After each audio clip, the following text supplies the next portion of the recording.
குரங்கம்மை தடுப்பு நடவடிக்கைகள் தொடர்பாக மாநில அரசுகளுக்கு ஒன்றிய சுகாதாரத்துறை கடிதம். ஒருங்கிணைந்த நோய் தடுப்பு திட்டம் மூலம் தீவிர கண்காணிப்பு.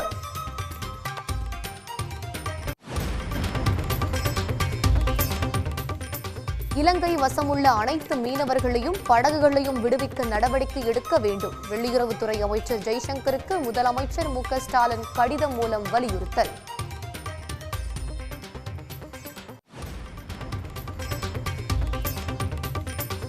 தூத்துக்குடி தருவைக்குளத்தில் மீனவர்கள் உண்ணாவிரத போராட்டம். சிறைபிடிக்கப்பட்ட 22 மீனவர்களை விடுவிக்க கோரிக்கை.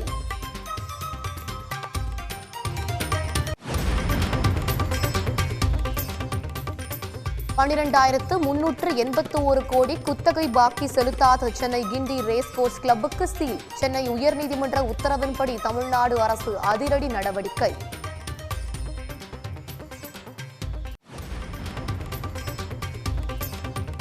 தேசிய கல்விக் கொள்கையை திணிக்கவே தமிழ்நாட்டிற்கு ஒன்றிய அரசு நிதி தர மறுப்பதாக கண்டனம்.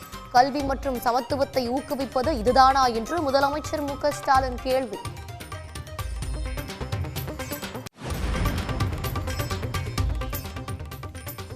அதிமுக அமைப்பு செயலாளர் செஞ்சி ராமச்சந்திரன் தாவேகாவில் இணைகிறாரா? திட்டமிட்டு தவறான தகவல் பரப்பப்படுவதாக எடப்பாடி பழனிசாமி மறுப்பு.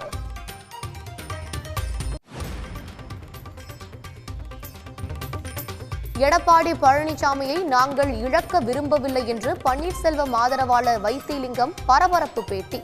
அதிமுக ஒன்று சேரக்கூடாது என்று நினைப்பவர்கள் தானாகவே வெளியேறி விடுவார்கள் என்று கருத்து.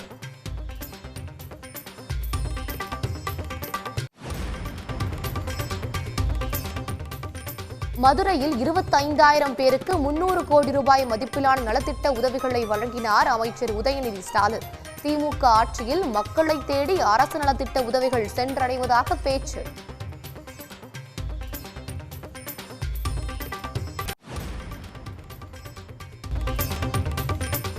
மனைவியை பிரிவதாக நடிகர் ஜெயம் ரவி அறிவிப்பு. தம்மை சார்ந்தவர்களின் நலனை கருத்தில் கொண்டு முடிவு எடுத்ததாக விளக்கம்.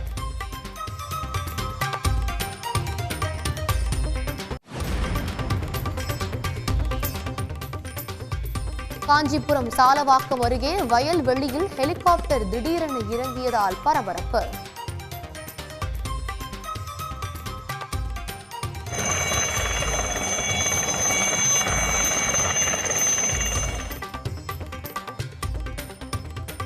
இயந்திர கோளாறு காரணமாக வயலில் இறங்கியதாக விளக்கம். உடனுக்குடன் செய்திகளை தெரிந்து கொள்ள சன் நியூஸ் பெல் ஐகானை கிளிக் பண்ணுங்க.